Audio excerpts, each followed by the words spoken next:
Sinus, साइनोसिटिस, इस्नोफिलिया।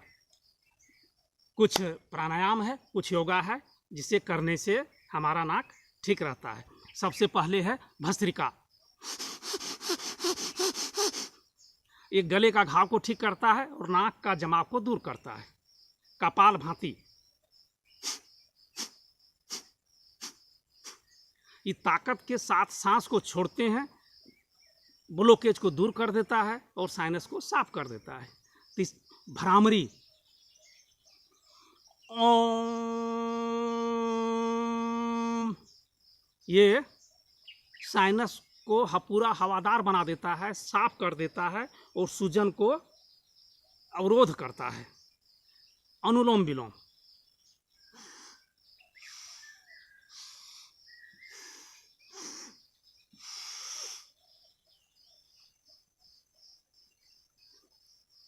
नाक के congestion को दूर करता है और स्वतंत्र रूप से हवा प्रवेश करता है। इसके बाद है मेडिटेशन। मेडिटेशन करने से हमारा सूजन को कम करता है। इसके बाद है जल नेति। जल नेति में गर्म जल और थोड़ा सा नमक सूक्ष्म रहता है, उसको नाक में प्रवेश करने पर जर्म को मार देता है। इसके बाद हम आसन। आसन में है सर्वांग आसन।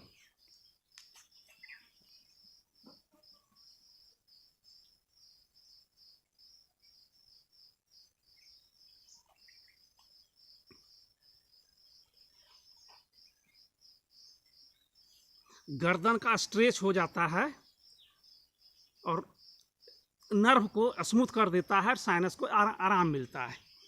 उष्ट्रासन।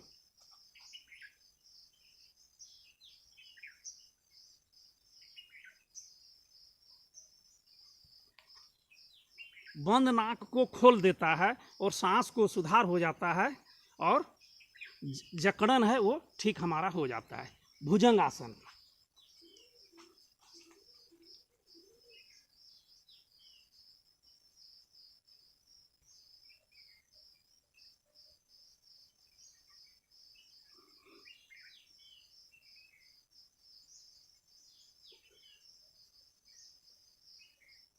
फेफड़ा को ठीक कर देता है और रास्ता खुल जाता है और सांस लेने में बिल्कुल आराम हो जाता है।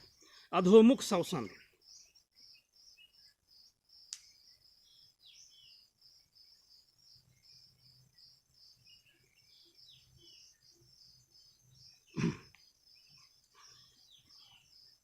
ब्लड का सर्कुलेशन तेज हो जाता है, नाक का बंद चैनल है वो खुल जाता है और नाक बिल्कुल साफ हो जाता है, नाक का कैविटी आराम से रह जाता है। Upward Planck.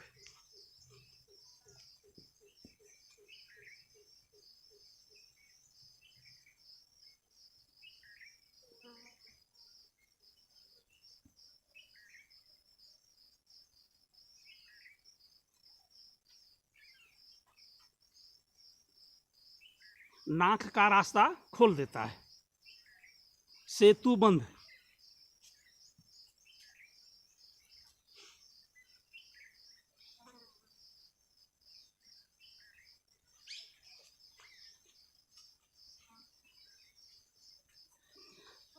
हट का फैलाव होता है, हट का जो चारों कैविटी है उसमें ब्लड ऑक्सीजनेटेड ब्लड भरता है, जिससे साइनस को भी लाभ होता है। मत्स्य। मत्स्य आसन।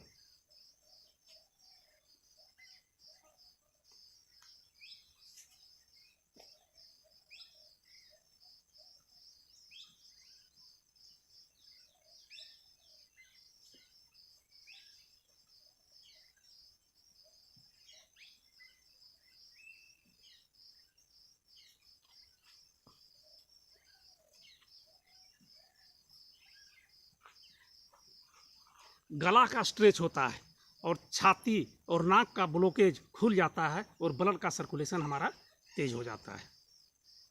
गोमुख आसन।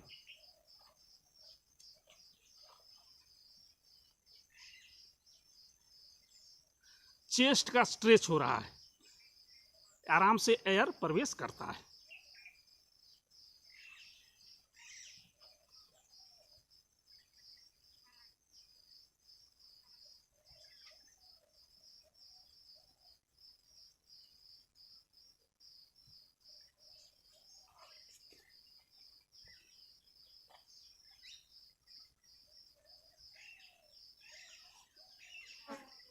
जानु शीर्षासन।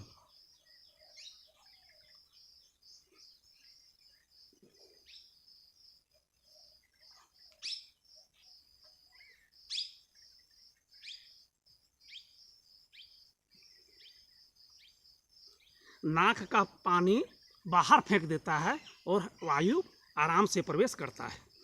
कारण क्या है साइनोसिटिस का, कि नाक का हड्डी कार्टिलेज का बना हुआ है, उसमें साइनस है, उसमें झिल्ली का बना हुआ है, उसमें म्यूकस रहता है।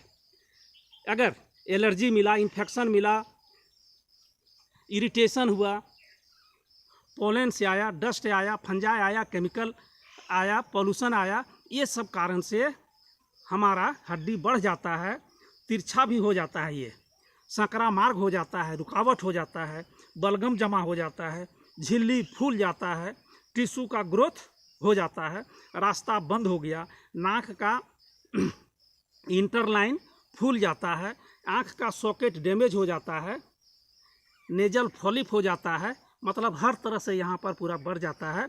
एक एक सांस लेने के लिए परेशानी होती है, इसलिए इसका इलाज बहुत ज़रूरी हो जाता है। जब ज़्यादा हो जाता है तो इसे कुछ डॉक्टरी का सलाह लेना आवश्यक हो जाता है। अगर 10-15 दिन तक साइनस है, साइनोसिटिस है और ठीक हो गया तो कोई दिक्कत नहीं है, लेकिन यही साल भर रुक रुक कर आता है तो ये साइनोसिटिस है। तो ये उपरोक्त योगा और आसन इसको आराम पहुंचाता है। इसमें सिम्टम क्या है कि सांस रुक जाता है, सिर, गाल, जबड़ा में दर्द हो जाता है, बुखार रहता है, बेचैनी रहता है, सूंघने की शक्ति खत्म हो जाता है, नाक से गीला पीला हरा रेशा भी गिरने लगता है, रनी नोज रहता है, गले में घाव भी हो जाता है, आँख, नाक, गाल फूल जाता है और सांस में बदबू भी आने लगता है। तो भाई सावधान इसमें रहना है। परहेज ठंडा पानी, dairy product, refined sugar, refined carbohydrate, potato, chocolate, paneer वगैरह से दूर रहना चाहिए।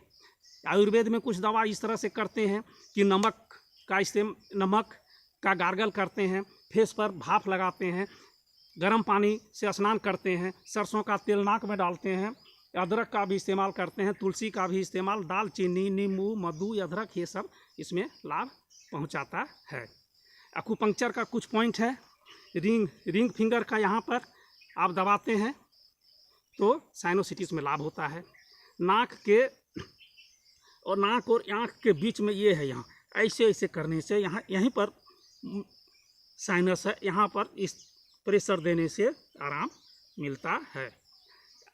तीसरी नेत्र आज्ञा चक्र में यहाँ पर क्लॉकवाइज, एंटी क्लॉकवाइज करने से साइनोसिटिस का लाभ मिलता है।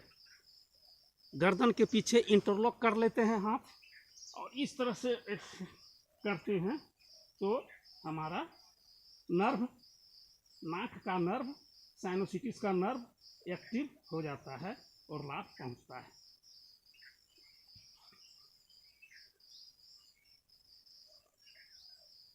इस यहाँ पर पॉइंट है, यहाँ पर भी